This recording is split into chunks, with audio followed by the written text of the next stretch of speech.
Hi. അപ്പോൾ നമ്മുടെ പുതിയൊരു വീഡിയോയിലേക്ക് എല്ലാവർക്കും സ്വാഗതം. അപ്പോൾ എന്നത്തെയും പോലെ തന്നെ നിങ്ങൾക്കൊക്കെ വളരെ ഉപകാരപ്രദമായിട്ടുള്ള ഒരു വിവരമായിട്ടാണ് കേട്ടോ ഇന്നത്തെ ഒരു വീഡിയോ ചെയ്യുന്നത്. അപ്പോൾ മുന്നേ പോസ്റ്റ് ചെയ്ത വീഡിയോസ് കാണാത്തവരുണ്ടെങ്കിൽ തീർച്ചയായിട്ടും ആ വീഡിയോസൊക്കെ ഒന്ന് പോയി കാണുക. ഇഷ്ടപ്പെടുകയാണെങ്കിൽ ഒന്ന് ലൈക്ക് ചെയ്യാനും ഷെയർ ചെയ്യാനും കമൻറ്റ് ചെയ്യാനും പിന്നെ എപ്പോഴും പറയണ പോലെ തന്നെ സബ്സ്ക്രൈബ് ചെയ്യാതെ കാണുന്ന ആളുകളുണ്ടെങ്കിൽ തീർച്ചയായിട്ടും ഒന്ന് സബ്സ്ക്രൈബ് ചെയ്യുക, സപ്പോർട്ട് ചെയ്യുക.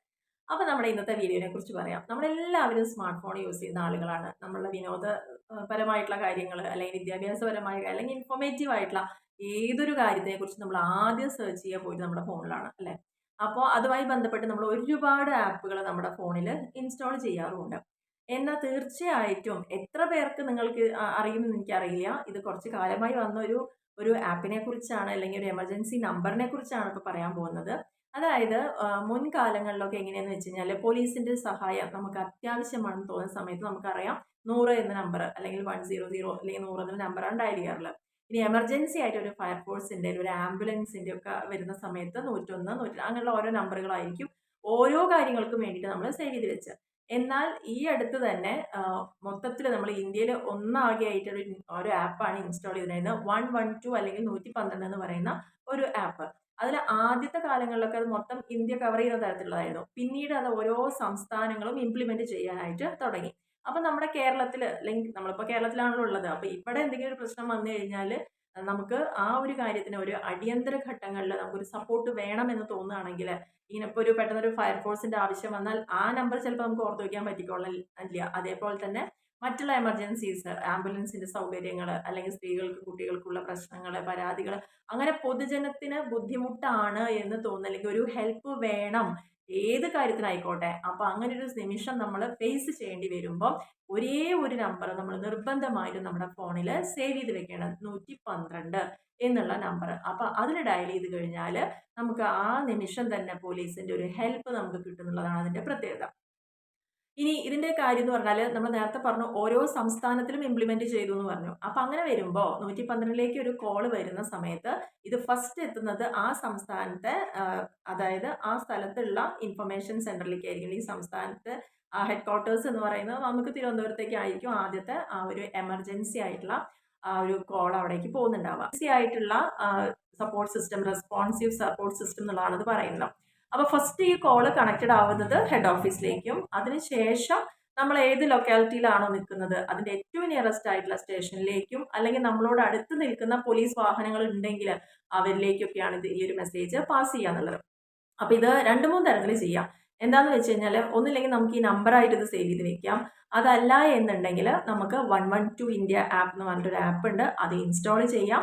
ഇൻസ്റ്റാൾ ചെയ്യുമ്പോൾ നമുക്ക് ബേസിക് ആയിട്ടുള്ള കുറേ ഡീറ്റെയിൽസ് ആയിരിക്കും നമ്മുടെ ചോദിക്കുന്നുണ്ടാവുക. അപ്പോൾ ആ ഒരു കാര്യങ്ങളൊക്കെ നമ്മൾ അതിൽ ടൈപ്പ് ചെയ്ത് കൊടുത്തു കഴിഞ്ഞാൽ നമുക്ക് ആപ്പ് ഇൻസ്റ്റാൾ ആവും. അപ്പോൾ അതിൽ തന്നെ നമുക്കുള്ളൊരു ഓപ്ഷനാണ് വോളണ്ടിയർ എന്ന് പറഞ്ഞിട്ടുള്ളൊരു ഓപ്ഷൻ. അതായത് ഇപ്പോൾ പെട്ടെന്ന് പ്രകൃതിക്ഷോഭങ്ങളൊക്കെ ഉണ്ടാവുമ്പോൾ ഇപ്പം നമുക്ക് വയനാടൊക്കെ ഉണ്ടായ പോലത്തെ സിറ്റുവേഷൻ ഒക്കെ വരുമ്പോൾ അത്തരത്തിലുള്ള രക്ഷാപ്രവർത്തനത്തിൽ പങ്കാളികളാവാൻ ആഗ്രഹിക്കുന്നുണ്ടെങ്കിൽ തീർച്ചയായിട്ടും അങ്ങനത്തെ ഒരു സിറ്റുവേഷനിൽ പോലീസിന് കോള് പോകുന്ന പോലെ തന്നെ നമ്മുടെ ഫോണിലേക്കും കോള് വരും. അപ്പൊ അങ്ങനെ ഒരു സൗകര്യം കൂടി ഇതിനുണ്ട് എന്നുള്ളതാണ് വേറൊരു പ്രത്യേകത. പിന്നെ നമുക്കിത് പറയുകയാണെങ്കിൽ ഈ ഒരു സിസ്റ്റത്തിൽ നമുക്ക് ഒന്നില്ലെങ്കിൽ നമ്പറായിട്ട് സേവ് ചെയ്യാന്ന് പറഞ്ഞു. അതല്ല എന്നുണ്ടെങ്കിൽ നമുക്ക് ആപ്പായിട്ട് തന്നെ ചെയ്യാം. ഇനി ഒരു എമർജൻസി ഘട്ടത്തിൽ നമുക്ക് അവരെ കോണ്ടാക്ട് ചെയ്യാൻ വേണ്ടിയിട്ട് വോയിസ് കോൾ ആയിട്ടും അല്ലെങ്കിൽ നമുക്ക് കോൾ ചെയ്തിട്ടും അതല്ലെങ്കിൽ മെയിൽ ചെയ്തിട്ടും SMS അയച്ചിട്ടും അങ്ങനെ ഒരുപാട് സംവിധാനങ്ങൾ നമ്മളുടെ സാഹചര്യത്തിൽ ഏത് തരത്തിലാണോ നമുക്ക് ഈ ഒരു കാര്യം അവരെ കൺവേ ചെയ്യാൻ പറ്റുന്നത് അതിലേത് മാർഗങ്ങൾ നമുക്ക് സ്വീകരിക്കുക എന്നുള്ളതാണ് ഇതിന്റെ പ്രത്യേകത എന്ന് പറയുന്നത്. അതേപോലെ തന്നെ ഇങ്ങനെ ഒരു കോള് വന്നു കഴിഞ്ഞാൽ കൺട്രോൾ റൂമിൽ നിന്ന് നമ്മൾ നേരത്തെ പറഞ്ഞു നമ്മൾ നിൽക്കുന്ന ലൊക്കേഷനിലെ ഏറ്റവും നിയറസ്റ്റ് ആയിട്ടുള്ള സ്റ്റേഷനിലേക്കും പോലീസ് വാഹനങ്ങൾ പല ഭാഗങ്ങളിൽ നിൽക്കുന്നുണ്ടാവും പല ആവശ്യങ്ങളായിട്ട്. അതും ഏറ്റവും അടുത്ത് നിൽക്കുന്ന നമ്മുടെ പോലീസ് വാഹനത്തിലേക്കും ഒക്കെയാണ് ഇത് പാസ് ചെയ്ത് പോവുക. അപ്പൊ അതുകൊണ്ട് തന്നെ നമുക്ക് പെട്ടെന്ന് രക്ഷപ്പെടാനുള്ള ഒരു വാതിൽ അവിടെ തുറന്ന് കിട്ടുന്നു എന്നുള്ളതാണ് ഒരു ഏറ്റവും വലിയ പ്രത്യേകതയായിട്ട് പറയുന്നത്. പിന്നെ നമുക്ക് പറയാനുള്ള കാര്യം ഇത്തരത്തിലൊരു ആപ്പൊക്കെ ഇൻസ്റ്റാൾ ചെയ്ത് വെക്കുന്നുണ്ടെങ്കിൽ തീർച്ചയായിട്ടും നമ്മൾ പുറമെയൊക്കെ പോകുന്ന ഘട്ടങ്ങളിൽ എപ്പോഴും നമ്മുടെ ലൊക്കേഷൻ ഓൺ ചെയ്തിടുക എന്നുള്ളതാണ്. എന്നാൽ മാത്രമാണ് നമുക്ക് പെട്ടെന്ന് ഒരു എമർജൻസി വരുമ്പോൾ ഇത്തരത്തിലുള്ള നമ്പറിലേക്ക് കോളൊക്കെ ചെയ്യേണ്ടി വരുമ്പോൾ അവർക്ക് ഈസി ആയിട്ട് നമ്മളെ ട്രാക്ക് ചെയ്യുകയാണെങ്കിൽ ഈ ലൊക്കേഷൻ എപ്പോഴും ഓൺ ആയിരിക്കണം എന്നുള്ളത് കൂടി ഒന്ന് ശ്രദ്ധിക്കാം. അപ്പോൾ പോലീസ് ഡിപ്പാർട്ട്മെന്റിനെ സംബന്ധിച്ചോളം ഒരുപാട് കോളുകൾ പല ആവശ്യങ്ങളും ആയിട്ട് ബന്ധപ്പെട്ട് വരുന്ന ഒരുപാട് കോളുകൾ ദൈനംദിനത്തിൽ ജീവിതത്തിൽ തന്നെ അവർക്ക് ഒരു 5000-ൽ പരം കോളുകൾ ഒരു ദിവസം വരുന്നുണ്ട് എന്നുള്ളതാണ് അറിവ്.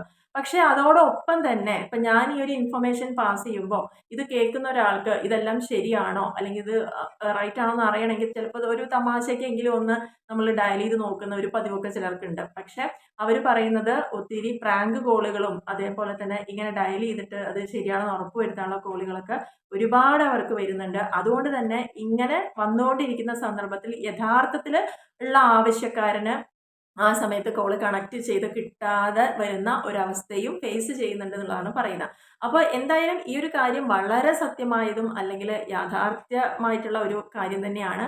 അപ്പോൾ അതിൽ ആർക്കും ഡൗട്ട് വേണ്ട. പക്ഷെ നിർബന്ധമായിട്ടും നമ്മളിങ്ങനെ ഒരു ഫോൺ യൂസ് ചെയ്യുമ്പം ഒരുപാട് ആപ്പുകൾ ഇൻസ്റ്റാൾ ചെയ്യുന്ന ആളുകളായതുകൊണ്ട് എല്ലാവരും നിർബന്ധമായിട്ടും ഇൻസ്റ്റാൾ ചെയ്യുക. അതല്ലെങ്കിൽ നമുക്ക് അതിൻ്റെ സ്പേസ് പോകും, അങ്ങനത്തെ പ്രശ്നങ്ങൾ ഉണ്ടെങ്കിൽ അറ്റ്ലീസ്റ്റ് ഒരു നമ്പർ ആയിട്ടെങ്കിലും ഇത് നമ്മൾ സേവ് ചെയ്യാൻ വേണ്ടിയിട്ട് ശ്രമിക്കുക. അപ്പോൾ ഈ ഒരു വിവരം ചിലപ്പോൾ ഒരുപാട് പേർക്ക് ഞാൻ പറയില്ല, ഞാൻ പറയുന്ന ഒരു കാര്യങ്ങളെന്ന് പറയുമ്പോൾ ഒരുപാട് മുന്നേ വന്ന കാര്യങ്ങളാണ്, ഒരുപാട് പേർക്ക് അറിവുള്ള കാര്യങ്ങളാണ്. പക്ഷേ ഇതിൽ ഒന്നോ രണ്ടോ വ്യക്തികളെങ്കിലും ഇതൊരു അവർക്കെങ്കിലും ഒരു പുതിയ അറിവായിരിക്കും. അപ്പോൾ ഈ ഒരു അറിവ് നിങ്ങൾക്ക് വളരെ പ്രയോജനപ്പെടും എന്ന് തോന്നുകയാണെങ്കിൽ നിങ്ങളുടെ വേണ്ടപ്പെട്ട ആളുകളിലേക്കൊക്കെ എത്രയും പെട്ടെന്ന് തന്നെ നിങ്ങളിതൊരു ഷെയർ ചെയ്ത് കൊടുക്കുക. ബാക്കി ഏതൊരു പ്രിയപ്പെട്ടവരുടെ നമ്പർ സേവ് ചെയ്യുന്ന പോലെ തന്നെ നമ്മൾ ഒപ്പം കൊണ്ട് നടക്കേണ്ട ഒരു നമ്പർ കൂടിയാണ് 112 അല്ലെങ്കിൽ 112. പിന്നെ നേരത്തെ പറഞ്ഞ പോലെ ഇതിന്റെ പ്രത്യേകത സ്ത്രീകൾക്കോ കുട്ടികൾക്കോ അങ്ങനെ ഒന്നുമില്ല.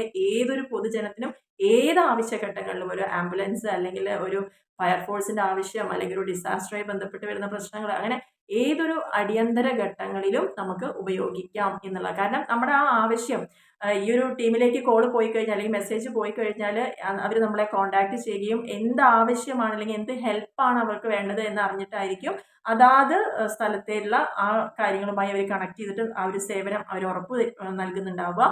അതേപോലെ തന്നെ അത് കഴിഞ്ഞാൽ അവർ വീണ്ടും നമ്മളെ കോൺടാക്ട് ചെയ്യും.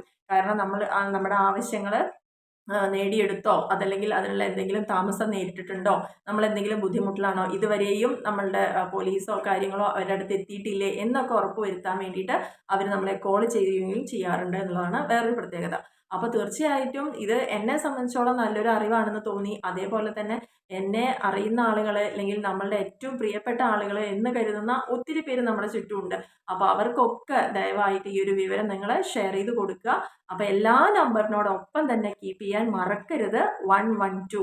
ഒന്നില്ലെങ്കിൽ 112 ഇന്ത്യ ആപ്പ് ഡൗൺലോഡ് ചെയ്യുക, അല്ലെങ്കിൽ എമർജൻസി നമ്പറായിട്ട് തീർച്ചയായിട്ടും നമ്മൾ കീപ്പ് ചെയ്യേണ്ട ഒരു നമ്പർ കൂടിയാണ്. മറക്കാതെ തന്നെ ഇന്ന് തന്നെ എല്ലാവരും ഈ ഒരു നമ്പർ സേവ് ചെയ്ത് വെച്ചോളൂ. അപ്പോൾ എന്നും പറയാറുള്ള പോലെ തന്നെ ഈ ഒരു വീഡിയോ നിങ്ങൾക്ക് ഉപകാരപ്രദമാവുമെന്ന് തന്നെയാണ് ഞാൻ വിചാരിക്കുന്നത്. അപ്പോൾ അങ്ങനെയാണെങ്കിൽ തീർച്ചയായിട്ടും ഇഷ്ടപ്പെട്ടിട്ടുണ്ടെങ്കിലോ ഒന്ന് ലൈക്ക് ചെയ്യാനും കമൻറ്റ് ചെയ്യാനും മറ്റുള്ളവരിലേക്ക് ഒന്ന് ഷെയർ ചെയ്ത് കൊടുക്കാനും, പിന്നെ എപ്പോഴും പറയുന്ന പോലെ തന്നെ സബ്സ്ക്രൈബ് ചെയ്യാതെ കാണുന്ന ആളുകളുണ്ടെങ്കിൽ ഒന്ന് ചാനൽ സബ്സ്ക്രൈബ് ചെയ്യുക, സപ്പോർട്ട് ചെയ്യുക. അപ്പോൾ ഇതേപോലത്തുള്ള ഒരുപാട് അറിവുകളായിട്ട് ഞാൻ വീണ്ടും വരുന്നതായിരിക്കും.